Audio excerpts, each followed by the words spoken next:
Hey everybody, just had a beautiful day on the beach with my friend Bill. Hey everybody. Hey, from Newfound Drone Productions. He took me on a fabulous tour. We got footage of waterfalls, mountains, had a nice meal together at a fast food joint, mind you, but yeah, we had a great time. I had a great time. And yeah, this is footage that I'll have for a long time. And Frenchman's Cove? This is from Frenchman's Cove? Yes, Frenchman's Cove. Here we are at Frenchman's Cove. There's the lighthouse over there behind me.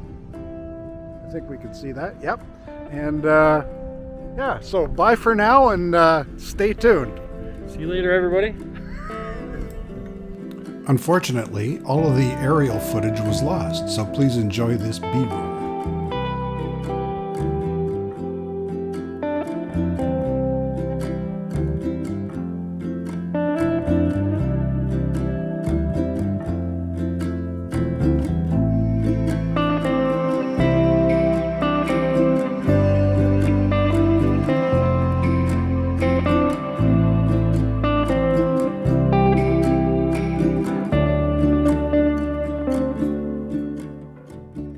Here we are at the James T. Cook National Historic Site. From 1763 to 1767, Captain James Cook directed a survey embracing the greater part of the east coast of Newfoundland, actually the west coast.